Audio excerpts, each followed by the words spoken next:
There is a rule we almost never question. In the natural world, everything that lives is eventually erased. What rots flesh dissolves. Skin, sinew, and bone quietly return their minerals to the soil. It is a process so consistent that it feels like law rather than tendency, a clock that turns in only one direction. When a tree collapses in a forest, fungi arrive first. Bacteria follow. Insects complete the work. Cellulose is broken apart, lignin is dismantled, and the solid mass of the trunk becomes invisible, folded back into the chemistry of the ground. In a temperate climate, a large tree might last a few decades.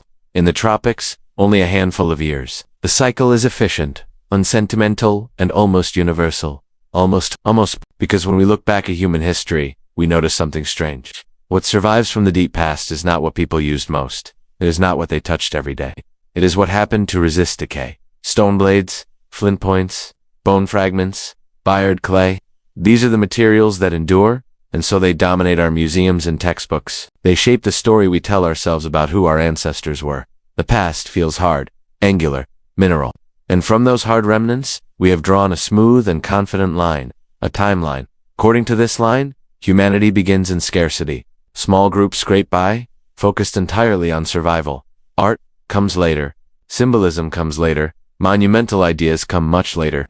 First hunting, then farming. First villages, then cities. Only after food is secure, the story goes, do humans lift their eyes from the ground and begin to carve gods, encode myths, or imagine the universe as something structured and layered. It is a comforting progression. Logical, clean, it suggests inevitability. But there is a flaw embedded at the foundation of that story, and it is so basic that it often goes unnoticed. For the vast majority of human existence, our ancestors did not live in a world of stone. They lived in a world of wood. Shelters were wooden frames, tools were wooden handles, traps, containers, masks, poles, markers, and ritual objects were carved from trees. Wood was light, flexible, abundant, and responsive. It could be shaped quickly, repaired easily, and imbued with meaning. If you were a human living 10, 20, or even 50,000 years ago, wood was not a secondary material. It was the primary one. Stone was often just an insert, a cutting edge bound into a wooden body that has long since vanished. And this creates a profound distortion. Because stone survives, and wood does not, we have mistaken absence for simplicity. We have looked at what remains and assumed it represents the full picture. Archaeologists have a name for this kind of error. It is called survivorship bias. We judge the past based only on what was lucky enough to endure, not on what was actually most important. Imagine trying to understand modern civilization by excavating only plastic and concrete 1,000 years from now. You would miss books, textiles, digital media, music, language itself. The absence would not mean these things never existed. It would only mean they were fragile. And yet, for most of human prehistory, fragility was the rule. This is why certain environments matter so much. Because there are rare places on Earth where the clock of decay slows, stutters, or stops altogether. Places where the usual rules are suspended by chemistry rather than intention. Frozen tundra, dry deserts, and perhaps strangest of all, peat bogs. Wetlands thick with moss and stagnant water, where oxygen is scarce and acidity is high. In these places, the organisms that normally dismantle organic matter cannot survive. Wood does not rot, flesh does not vanish. Time hesitates. These environments are not archives by design. They are accidents. Natural vaults created without regard for human memory. But when something made by human hands falls into one of these chemical blind spots, it can emerge thousands of years later looking like a message sent forward without knowing its recipient. And when that happens, the timeline begins to tremble. Because occasionally, something fragile survives long enough to contradict everything we thought we knew. A wooden object that should not exist. A chemical technology that appears too early. A symbol encoded before writing. A record erased not by catastrophe, but by bureaucracy. A face that crossed an ocean no one was supposed to cross. These are not legends. They are not myths handed down by rumor. They are physical things. Objects you can hold. Materials you can test. Surfaces you can scan. They are quiet, stubborn facts that refuse to sit comfortably inside the neat boxes we have drawn for the past. What makes them unsettling is not that they suggest ancient people were mysterious. It is that they suggest ancient people were familiar, organized, symbolic, capable of long-term planning, abstract thought, and collective effort far earlier than we prefer to admit. And once even one of these anomalies is accepted, the question becomes unavoidable. If this survived by accident, what else existed that did not? Perhaps our timeline is not wrong because it lacks imagination. Perhaps it is wrong because it lacks wood. Tonight, we will follow 5 rare discoveries that slipped through the cracks of decay. Each one is an exception, preserved by chance, bureaucracy, or neglect. Each one has been tested, debated, and reluctantly accepted by science. And each one presses against the same uncomfortable idea, that the story of human civilization is not a straight road, but a landscape filled with sinkholes, detours, and buried libraries. We begin not in a desert temple or a stone city, but in cold, waterlogged earth, in a place where gold miners were not looking for history at all. They were digging for metal, and instead, they pulled a god out of the mud. The place itself offers no hint of what it was hiding. Central Russia, east of the Ural Mountains, is a landscape that rarely draws the imagination. Flat forests, long winters, waterlogged ground that never fully dries. In the late 19th century, this region was not a destination for scholars or dreamers. It was an industrial zone. Men came here to dig, not to wonder. There were prospectors chasing gold, carving open the earth layer by layer in search of gravel beds where precious metal might have settled. To reach those layers, they had to pass through peat. Peat bogs are strange environments. They are not quite land and not quite water. Thick mats of sphagnum moss grow and die in place, compressing into dense, soggy layers of partially decayed plant matter. As the moss grows, it releases hydrogen ions, slowly acidifying the water. The bog becomes stagnant, deprived of oxygen. To most forms of life, it is hostile. To bacteria and fungi that normally digest organic material, it is lethal. And so decays most not because time stops, but because chemistry refuses to cooperate. On a winter day in January of 1890, workers digging roughly 4 meters down into one of these bogs struck something solid. It was not stone, it was not metal, it was wood. Heavy, darkened, saturated wood that had no business being there. When they pulled the fragments free, they assumed at first it was old timber, perhaps part of a collapsed structure. But as the mud was washed away, shapes emerged. Straight edges, smooth planes, and finally, a face. Someone, at some point in the deep past, had taken a massive tree and carved it. The object was transported to a local museum, catalogued, and largely forgotten. In the late 19th and early 20th centuries, no one had the conceptual framework to understand what it might represent. A wooden statue was assumed to be recent by default. Wood did not survive for millennia. It was placed tentatively within the known history of local indigenous groups, perhaps a few hundred years old. Interesting, yes. Revolutionary? No. And so it waited. For more than a century, the fragments of what would later be called the Shigir idol sat in storage and display, their true age masked by a quiet assumption shared by everyone who passed them. That assumption was simple: it cannot be that old. When the statue was first reconstructed in 1914, it stood over 5 meters tall, a towering vertical form carved from a single large trunk, flattened into a plank-like body and topped with an elongated head. Geometric patterns ran along its surface in bands and lines, interrupted by what appeared to be additional faces emerging from the wood. Even then, it looked unusual, not crude, not decorative. It looked deliberate, systematic. But without a date, it remained an orphan in time.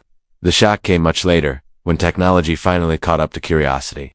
In 1997, scientists decided to do what earlier generations could not. They subjected the wood to radiocarbon dating.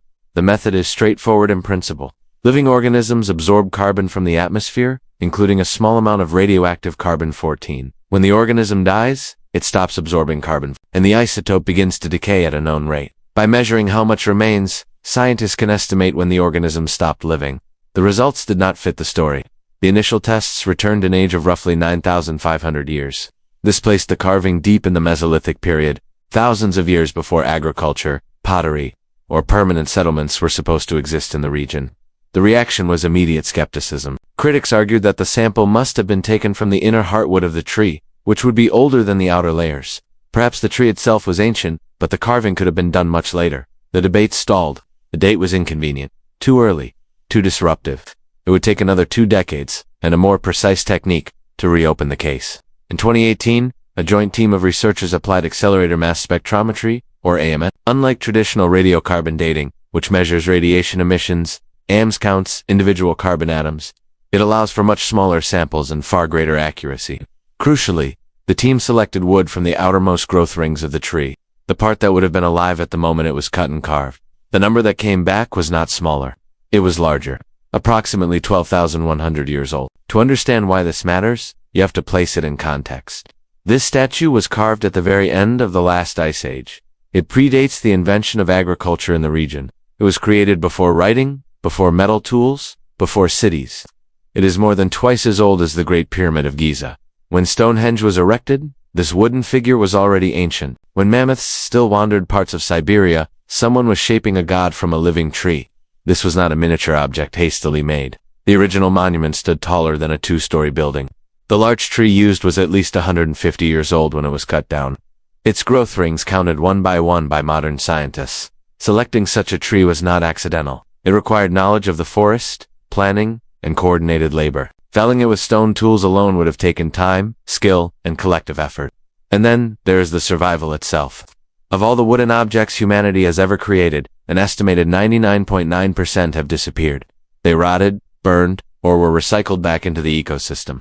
The Shigir idol survived not because it was protected, but because it fell into a chemical blind spot. Had it landed a few meters away, outside the acidic, oxygen-starved pocket of the bog, it would have vanished like everything else. This makes the idol statistically miraculous. Not unique because it was exceptional, but unique because it was lucky. And that realization changes the question entirely. If one monumental wooden sculpture survived by accident, how many others once existed? How many poles, markers, figures, and ritual structures filled the forests of post-glacial Eurasia, only to dissolve without a trace? We call this era the Stone Age, because stone is what remains. But the Shigir idol suggests that we may be naming an age by its leftovers, not by its reality.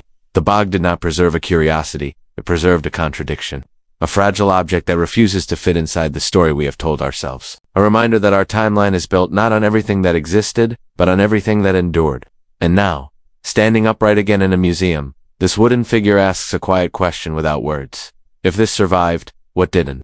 The answer may be written across its surface, in lines and faces that have waited 12,000 years to be noticed. Numbers have a way of pretending to be neutral. They arrive without emotion, dressed in decimals and confidence, and we are taught to trust them. A date, especially one delivered by a machine, feels final, objective. But when the age of the Shigir idol was recalculated and pushed back beyond 12,000 years, the discomfort it caused had little to do with the precision of the measurement. It came from what that number implied, because dates do not exist in isolation. They collide with expectations. 12,000 years ago, according to the standard narrative, humanity was supposed to be in transition, the Ice Age was ending, glaciers were retreating, small bands of hunter-gatherers followed animals and seasonal plants across unstable landscapes. Life was assumed to be precarious, temporary, focused on immediate needs. In that world, art was expected to be small, portable, and incidental, a scratched bone, a painted cave wall, not a towering, carefully planned monument carved from a centuries-old tree. So when the date refused to behave, the first response was not curiosity, it was resistance. Scientists are not immune to disbelief. When a result threatens an established framework, the instinct is to search for error. Perhaps the sample was contaminated. Perhaps the dating was flawed. Perhaps the idol was recarved later from older wood. Each of these explanations offered a way to save the timeline without rewriting it. And for a time, they worked. The Shigir idol sat in a kind of chronological limbo, acknowledged but quietly quarantined. But the more closely researchers looked, the harder it became to dismiss. Microscopic analysis of the surface revealed tool marks that were consistent throughout the sculpture. There was no sign of later reworking. The cuts were fresh when they were made, clean and confident. The outer growth rings of the tree showed no interruption between felling and carving. This was not an ancient log reused by a later culture. The tree had been alive, cut down, and shaped in a single cultural moment. Then there was the question of technique. Under magnification, archaeologists identified the tools used. Polished stone adzes had flattened the surface. Stone chisels had carved the lines. In the deepest grooves, something unexpected appeared. Fine, curved striations that did not match stone. They matched teeth. Specifically, the lower incisors of beavers, still attached to fragments of jawbone, used as carving implements. It was a brutal kind of ingenuity. Beavers, masters of woodworking themselves, had their anatomy repurposed by humans who understood exactly what those teeth could do. This was not experimentation, it was craftsmanship. The idol was not hacked together, it was planned. The proportions were deliberate. The vertical orientation was intentional. Even the choice of larch mattered. Larch is dense and resinous, naturally resistant to decay. Of all the trees in the forest, it was one of the best suited for longevity. That choice suggests foresight, not accident. And then there is the scale. When first reconstructed, the Shigir idol stood over 5 meters tall. Today, it is shorter, because the lower portion was lost sometime during the upheavals of the 20th century. But original drawings confirm its height. This was not a small totem meant to be carried. It was a vertical presence, dominating the landscape. To carve something like this required time, coordination, and a reason to invest both. which leads to the most unsettling implication of all. If a group of people could afford to spend weeks or months carving a massive monument, they were not living on the edge of starvation. They had stability. They had predictability. They had social structures capable of organizing labor and preserving meaning across generations. In other words, they had a culture rich enough to produce unnecessary things. This directly contradicts one of the most deeply ingrained assumptions in archaeology, that complexity follows agriculture. The logic seems sound on the surface. Farming creates surplus. Surplus creates specialists. Specialists create art, religion, and monuments. But the Shigir idol suggests a different order. It implies that symbolic thinking, ritual expression, and large-scale projects may have existed before permanent settlements. That culture did not wait for farming. Farming may have followed culture. And once that possibility is admitted, the timeline begins to loosen. The idol's surface offers another challenge. At first glance, the geometric patterns carved into the wood look decorative.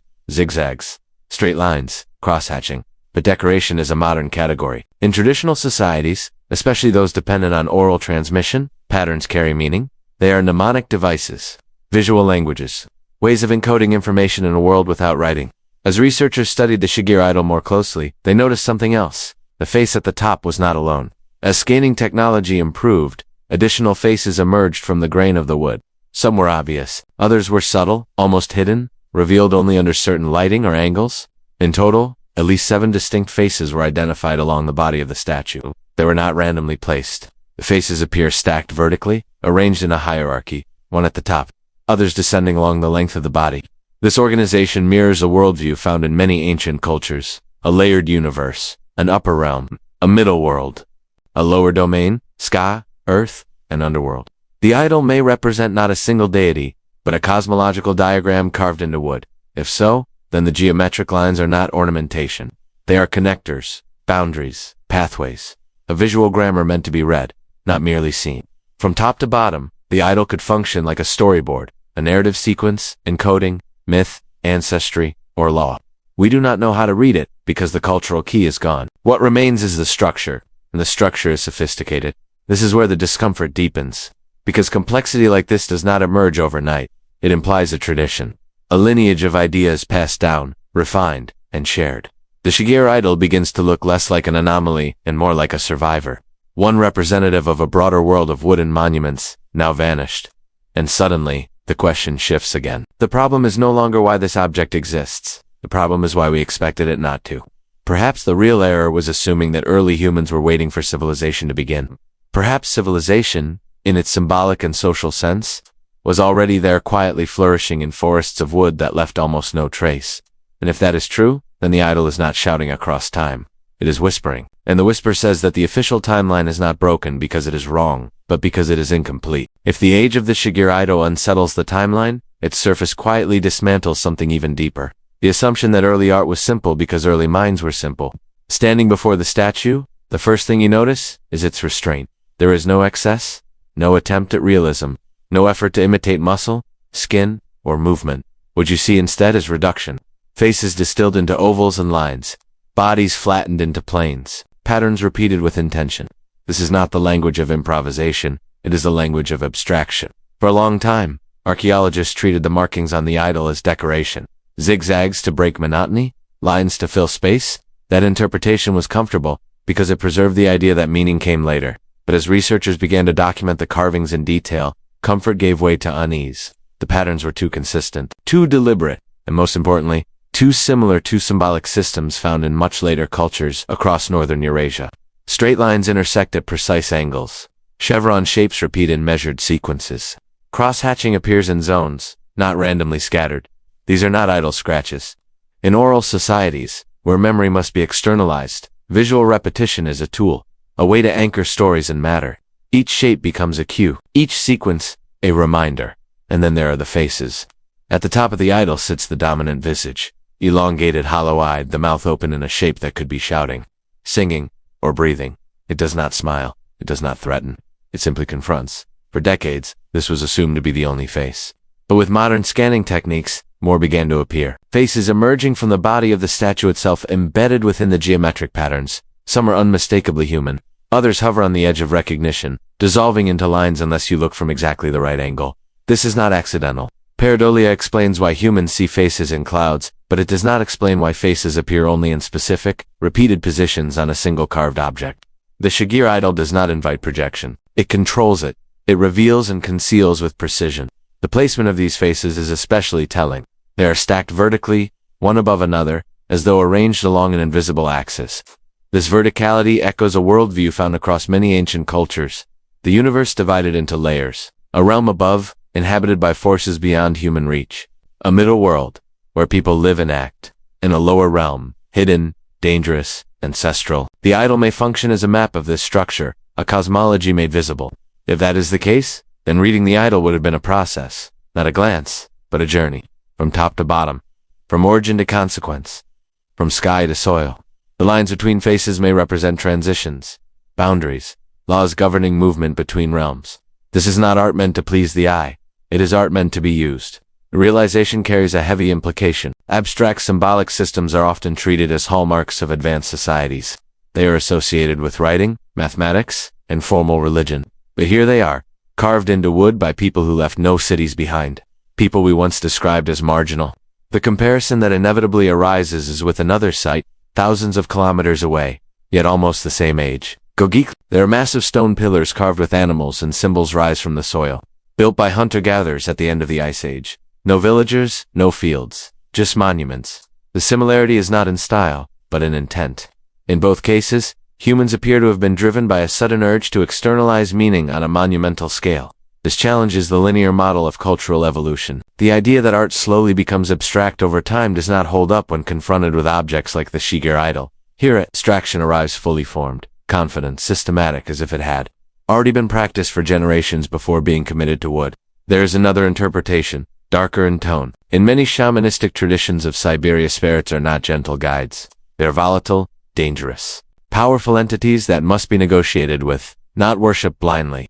The open mouth of the idol's top face may not be speaking to humans at all. It may be addressing something else. Calling, warning, commanding, standing over 5 meters tall in a flat forest landscape. The idol would have been visible from a distance, a vertical anomaly in a horizontal world. Some researchers believe it functioned as a territorial marker, not a border in the modern sense, but a declaration. This land is watched. This space is claimed by ancestors or spirits. Others suggest it was a gathering point, a place where dispersed groups met periodically to exchange goods, partners, and stories.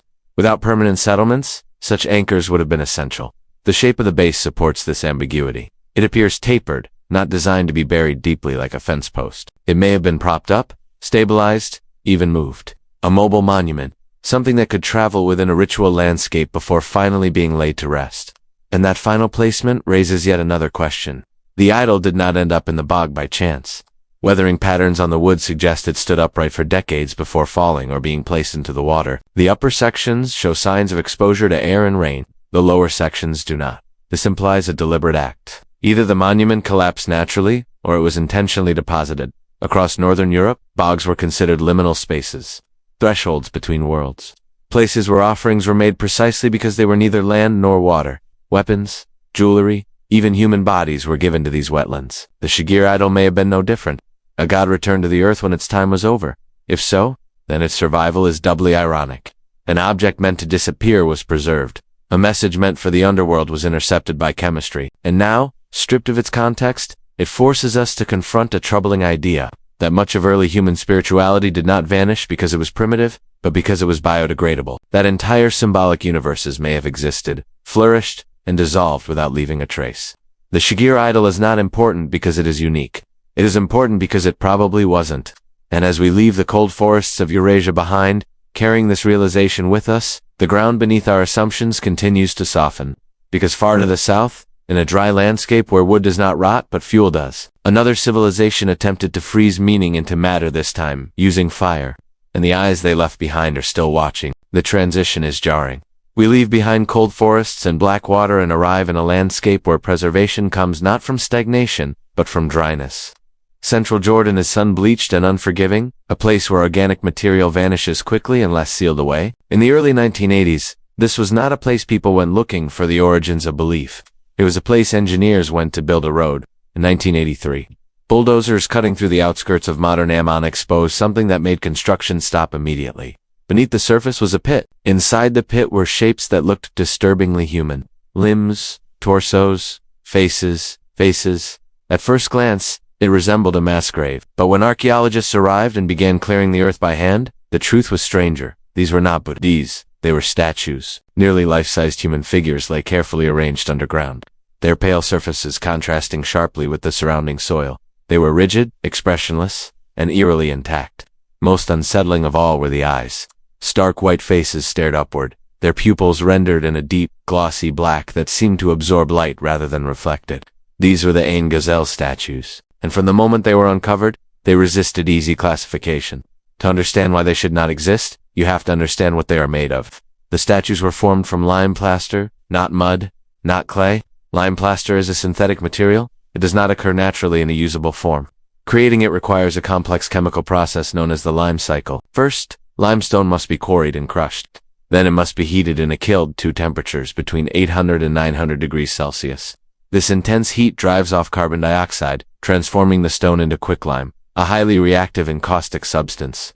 When water is added, it reacts violently, producing heat and turning into slaked lime, a malleable paste. As it dries, it slowly absorbs carbon dioxide from the air and turns back into limestone. In other words, it is a controlled transformation of rock using fire. Now consider the date. These statues were created around 7,250 BCE in the pre-pottery Neolithic period. There were no metal tools, no fossil fuels, no industrial infrastructure. The only available energy source was wood. To reach and maintain such high temperatures, enormous quantities of fuel were required. Forests had to be cut. Fires had to be managed. Kilns had to be built and monitored. This was not an occasional experiment.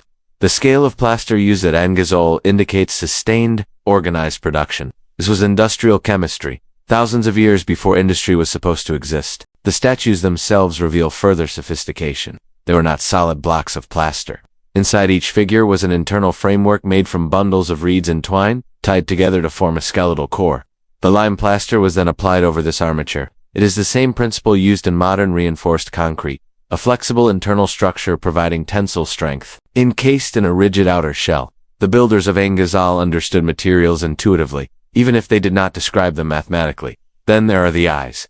The whites were made from plaster or chalk, but the pupils were something else entirely. Bitumen, a naturally occurring asphalt, sticky, black, and waterproof. It does not exist at Ain Gazelle. The nearest major source is the Dead Sea, over 100 kilometers away. This means the material was deliberately acquired and transported. Someone carried this dark substance across the landscape so that these figures could see. The statues were also painted. Traces of red ochre highlight details on the bodies, possibly indicating clothing, tattoos, or ritual markings. When they were new, these figures would have been strikingly vivid. White bodies, red accents, black eyes. They would have stood out sharply against the earthen walls of Neolithic houses, and that is where many of them were found, beneath the floors. Ain Gazelle was not a small village. At its peak, it housed perhaps 2,500 people, making it one of the largest known settlements of its time. For the first time in history, humans were living in dense, permanent communities alongside domesticated animals. This brought stability, but it also brought stress. Disease spread more easily, resources had to be managed collectively, social tension increased. In such an environment, cohesion becomes a problem to solve. One theory suggests that the statues were that solution. Creating them required communal effort, gathering fuel, quarrying stone, building kilns, mixing plaster, modeling forms. The process itself would have bound the community together, and the result was not a decoration, but a presence. These figures did not smile, they did not gesture, they watched.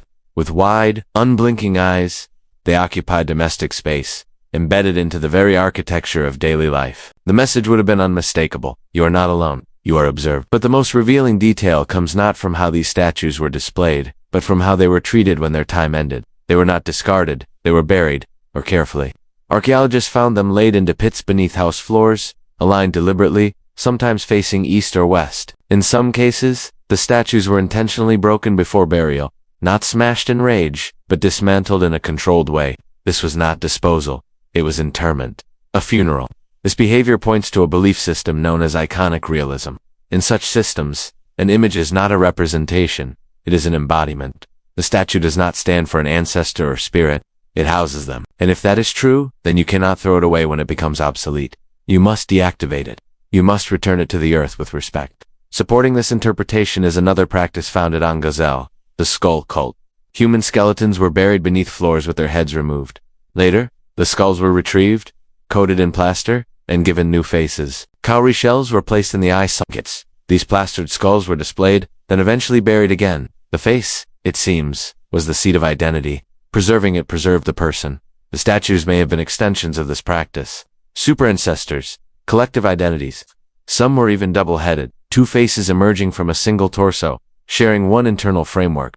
Two heads, one body, one heart. Whether this represented lineage, unions, mythic founders, or political statements, we do not know. But the symbolism is clear. Identity was communal, not individual.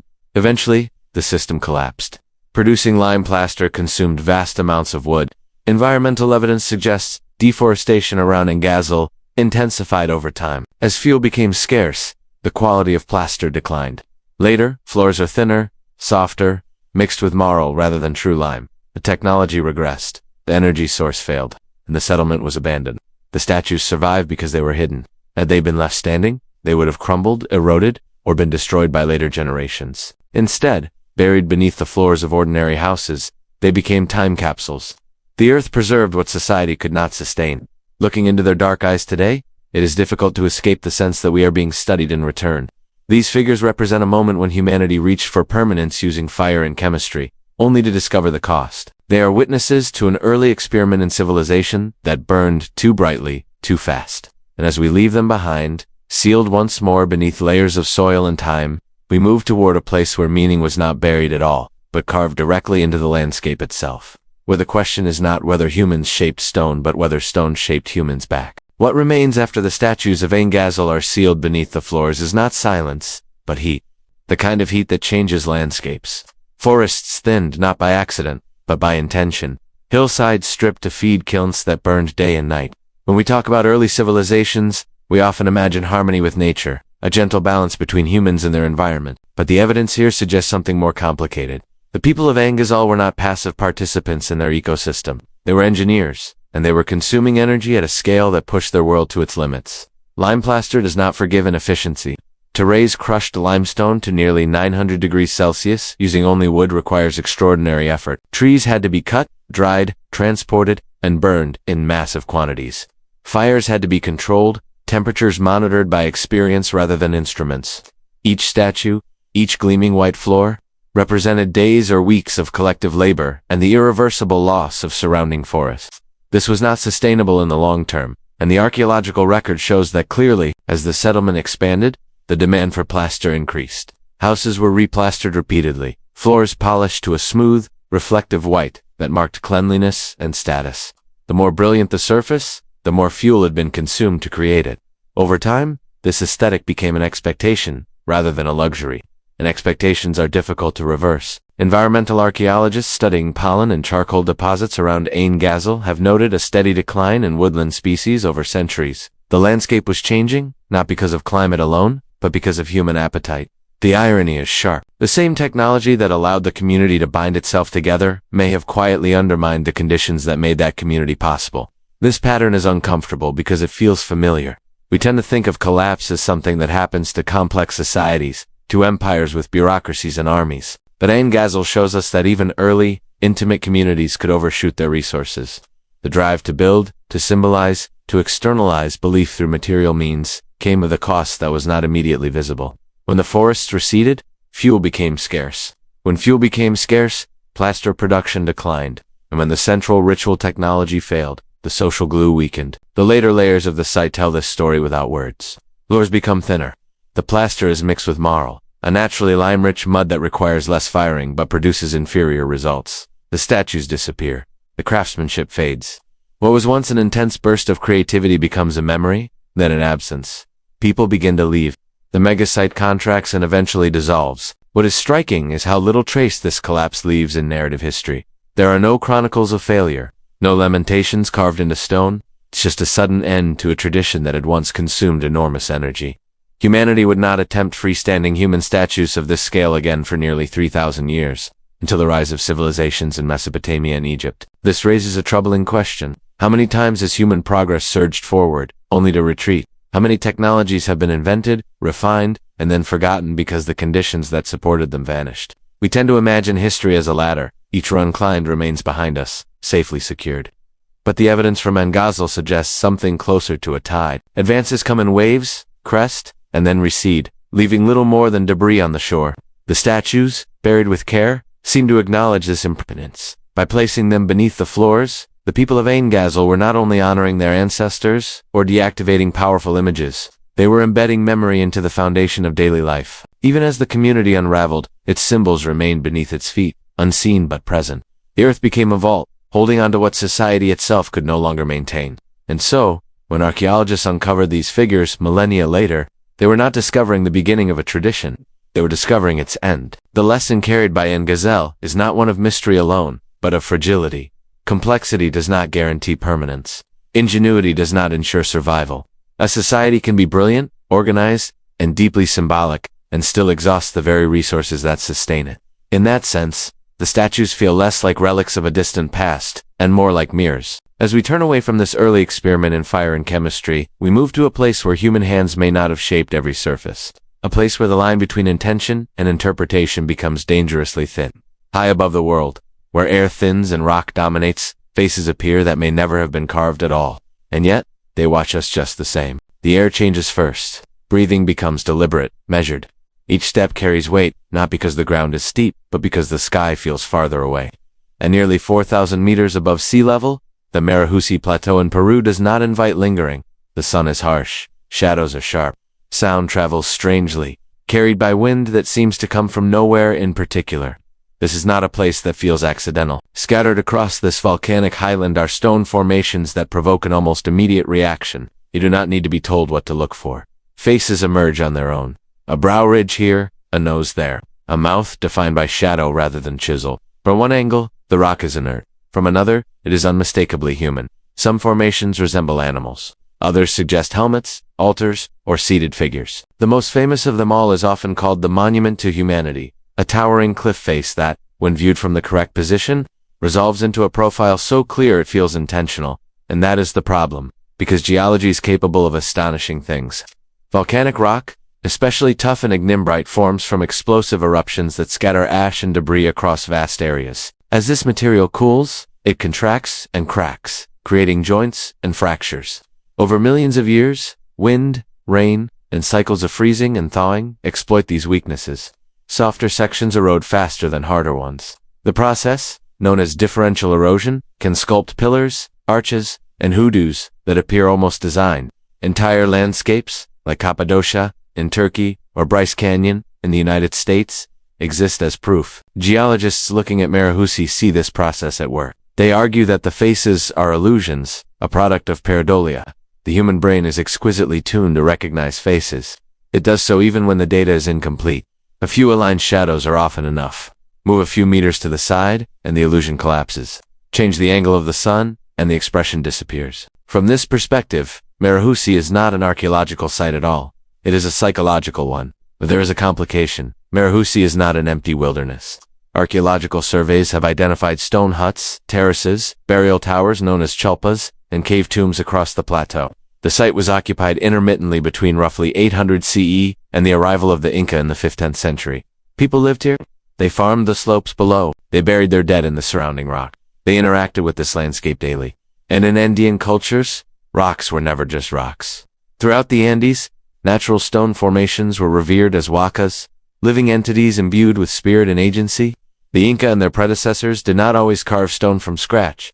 Often they modified what was already there. A natural outcrop that vaguely resembled an animal or a face might be enhanced with a few strategic cuts.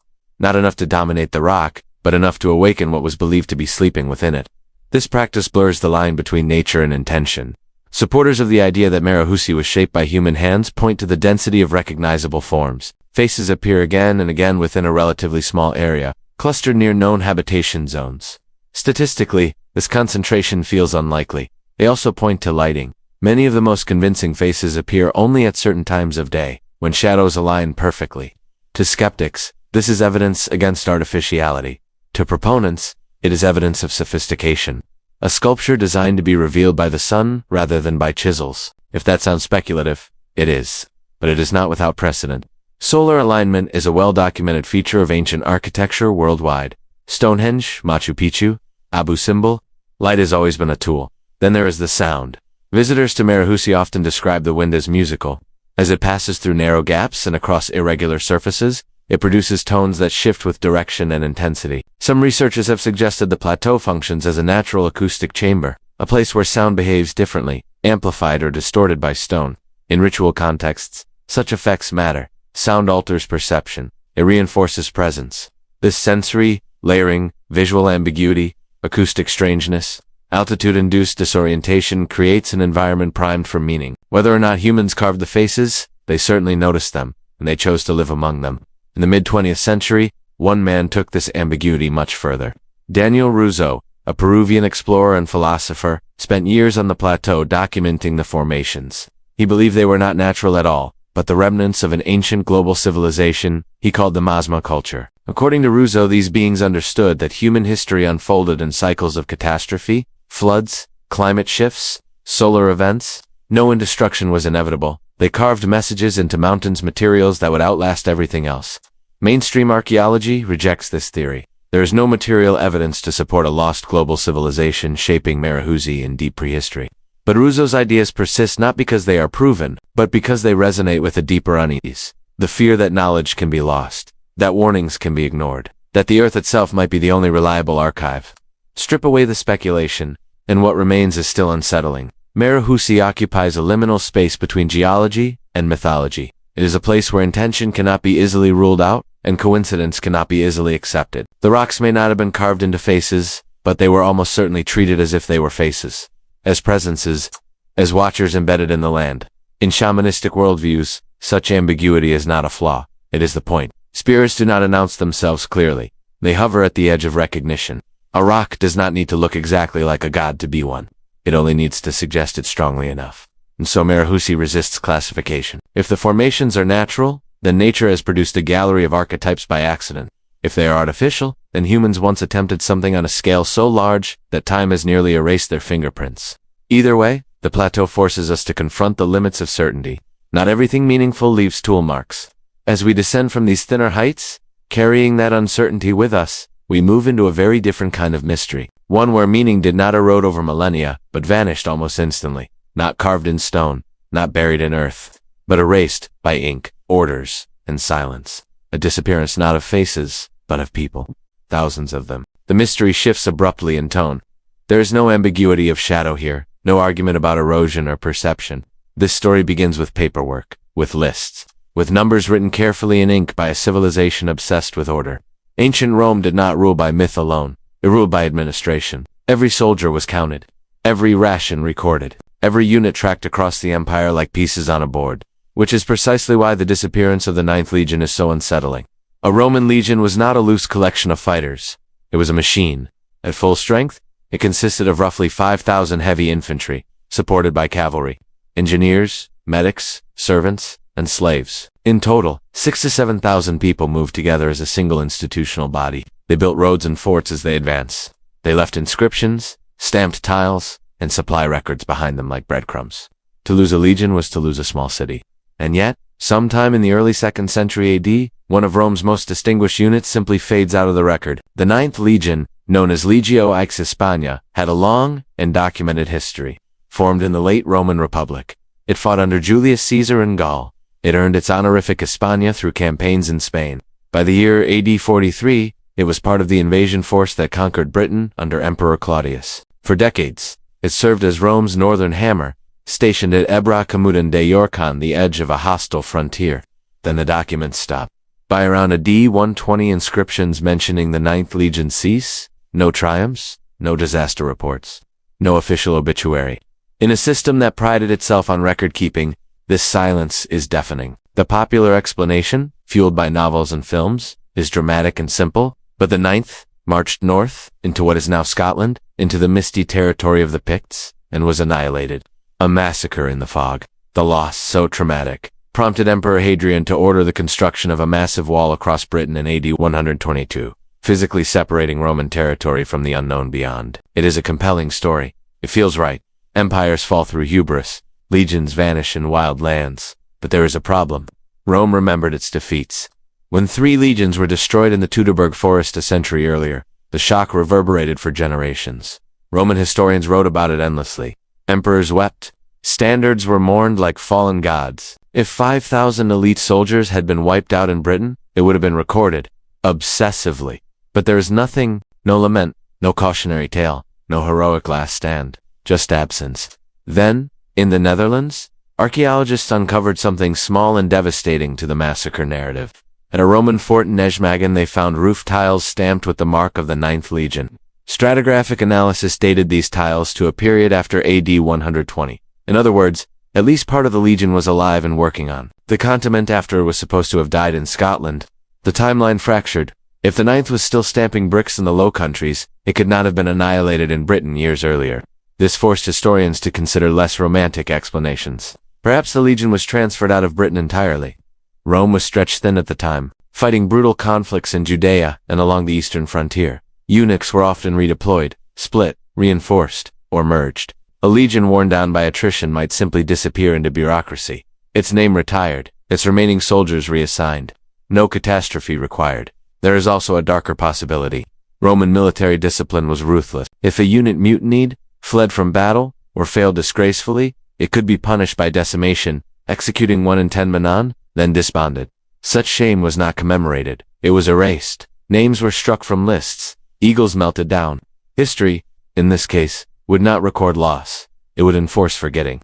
Archaeology has searched for clarity in bones and soil. Excavations at northern British forts show evidence of conflict. Scorched layers, sling bullets, hastily abandoned structures, but none can be conclusively tied to the destruction of the 9th. There is no mass grave, no battlefield frozen in time. Isotope analysis of skeletons from York shows soldiers from across the Africa, the Danube, the Mediterranean dying in Britain, but not together, not as a legion. The 9th does not vanish in blood. It vanishes in silence. This may be the most disturbing lesson of all. Not that Rome could lose thousands of men, but that it could absorb the loss so efficiently that it left almost no trace. No myth, no monument, just a few stamped tiles and a blank space where certainty should be. But the disappearance of the 9th Legion reminds us that history is not just written by victors, indeed is edited by administrators.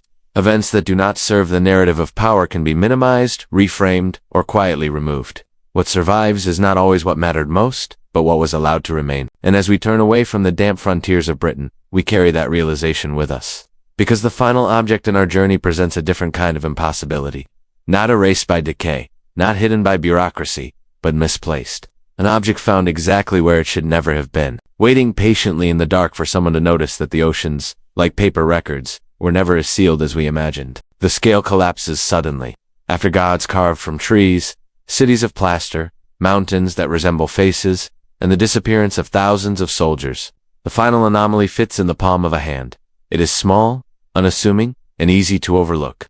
And yet, it may be the most irritating object of all, because it does not challenge one assumption. It challenges geography itself. In 1933, an archaeologist named José García Payan was excavating a burial site in the Toluca Valley of central Mexico, roughly 65 kilometers west of modern Mexico City. The site was Aztec in origin, dated to the late post-classic period, just decades before the arrival of the Spanish Payan was careful. The grave he worked on was sealed, undisturbed, its layers intact. Pottery, ornaments, and offerings lay exactly where they had been placed centuries earlier. Then he uncovered a small terracotta head. It was roughly the size of a fist, bearded, with a pronounced nose, deeply set eyes, and a style that felt immediately wrong for Mesoamerica. Pre-Columbian art in central Mexico rarely depicts facial hair. Indigenous men in the region typically had little, and their artistic conventions reflected that. But this head had a beard and a mustache. Its proportions and expression aligned far more closely with Hellenistic or Roman figurines than with Aztec or Toltec sculpture. Payan noted the anomaly and did what archaeologists are trained to do. He documented it, cataloged it, and moved on. At the time, there was no framework to interpret what it meant. The head was stored, largely forgotten, until art historians examined it decades later. Their conclusion was uncomfortable but consistent. Stylistically, the object was Roman. Specifically, it resembled small Roman figurines produced in the 2nd or 3rd century. The hair, the facial structure, even the cap or headdress matched known examples from the Mediterranean world. But the context made this interpretation absurd. The grave dated to somewhere between 1476 and 1510 AD. The object appeared to be more than 1,000 years older. The first reaction predictably was suspicion, hoax, contamination, a colonial era, intrusion. Perhaps someone had dropped a European artifact into the grave centuries later. But the excavation records did not support this. The burial was sealed beneath intact floors. There was no evidence of disturbance, and Payon's notes were meticulous. To resolve the issue, science stepped in where stylistic analysis reached its limits. In 1995, researchers from the University of Heidelberg and the Max Planck Institute subjected the terracotta head to thermoluminescence dating. Unlike radiocarbon dating, which measures organic decay, thermoluminescence is used for fired ceramics. When clay is heated in a kiln, it releases stored energy. After firing, the object slowly accumulates radiation from its environment. By reheating a sample and measuring the light it emits, scientists can estimate how long it has been since the object was last fired. The results were unsettling. The head was ancient, roughly 1,800 years old. The probability range was wide, but the highest likelihood centered on the Roman era. Around the 2nd century AD, this ruled out a modern forgery or a colonial toy. The clay had been fired long before the Spanish reached the Americas. So how did it get there? The most conservative explanation does not require secret civilizations or hidden maps. It requires only water. Oceanographers have long known that currents in the Atlantic form a vast conveyor belt. A derelict ship leaving the Canary Islands or the western Mediterranean could, in theory, be carried westward by the North Equatorial Current, eventually reaching the Caribbean or the Gulf of Mexico. The journey would take months. The crew would likely die, but the cargo might survive. If a Roman vessel was blown off course, wrecked, and washed ashore somewhere along the coast of the New World, its contents would have appeared profoundly alien. Exotic materials, unfamiliar forms, objects imbued with power simply because they came from nowhere anyone recognized. Such items could be traded inland over generations, passing from hand to hand, accumulating meaning long after their origin was forgotten. By the time the head reached the Toluca Valley, it may no longer have been Roman in any meaningful sense. It may have been a talisman, a relic, something old, rare, and dangerous enough to be buried with a person of status. Other explanations exist. Norse intermediaries, long-distance trade networks, or the most frustrating possibility of all, coincidence. That a local artist, working centuries later, produced a face that happened to resemble Roman style. But thermoluminescence undermines that comfort. The clay is old, and no other similar objects have ever been found in the region. The Roman head remains unique. A single data point, a black swan. And that is precisely what makes it so difficult to dismiss. History prefers patterns. This object refuses to provide one. It sits in a museum in Mexico, quietly asserting that the oceans were not walls. They were filters. Difficult to cross, but not impossible. And once crossed, even by accident, they allowed ideas and objects to drift far beyond the limits we assign them. The head does not prove sustained contact between worlds. It does not rewrite history in a dramatic sweep. What it does is far more subtle. It introduces permeability, a crack in the map, a reminder that before and after are labels we impose, not barriers nature respects. And with that small object, our 5 anomalies complete their circuit, each one different in scale, material, and context. Each one preserved by chance, oversight, or burial. Each one pointing toward the same quiet conclusion, that the past was never as isolated, as linear, or as orderly as we pretend. When the 5 anomalies are placed side by side, something subtle begins to happen. The shock fades. The contradictions soften. What remains is not confusion, but a different shape of understanding. These objects were never meant to stand alone. They are fragments from a larger landscape, scattered across time, preserved by accident rather than intention. A wooden god lifted from a bog, wide-eyed figures sleeping beneath house floors, mountains that look back when the light is right. A legend erased, not by battle, but by silence. A small Roman face resting in an Aztec grave. Each one breaks a rule, but taken together, they reveal the rule itself. Human history survives unevenly. What we call prehistory is not a time without culture. It is a time without durable storage. For most of our existence, humanity wrote its ideas into wood, fiber, skin, and memory. Knows media were alive. And like all living things, they decay.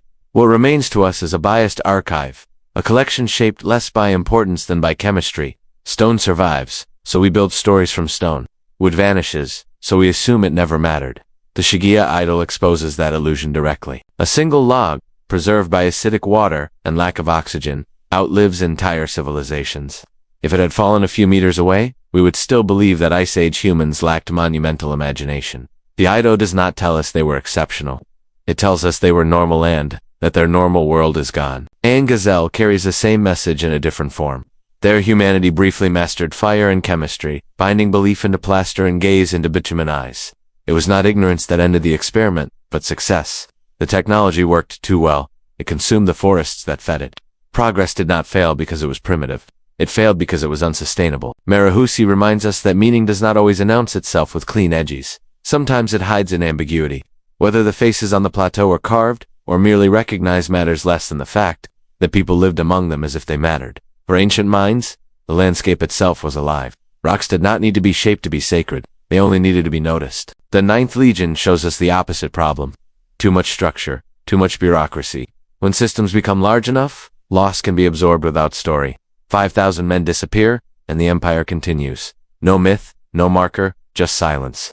History, in this case, is not erased by time, but by administration, and the Roman head completes the pattern quietly. It does not shout conspiracy. It whispers permeability. Oceans are not walls. They are probabilities. Most crossings fail. Some succeed. And when they do, the result may be a single object, drifting through cultures for centuries until it comes to rest in a place it was never meant to reach. What all 5 discoveries share is not mystery, but humility. They ask us to accept that our timelines are not wrong because they are dishonest, but because they are incomplete. We build history from what we can still touch, but most of what mattered was made from things that were never meant to last. The ground beneath us is not empty. It is a library written in materials that rot, burn, and dissolve. Every so often, chemistry pauses long enough for a page to survive. A bog seals it, a flora buries it, a mountain shelters it, and when we find it, we mistake it for an exception. It is not. It is a survivor.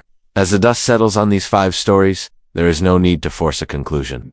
No need to redraw the entire map of the past. It is enough to recognize that history is quieter, stranger, and more fragile than we were taught. That civilizations can appear, peak, and vanish without leaving a name. That knowledge can be invented, forgotten, and invented again. Perhaps the most unsettling thought is also the most calming one. Nothing is finished. The bogs still hold their secrets.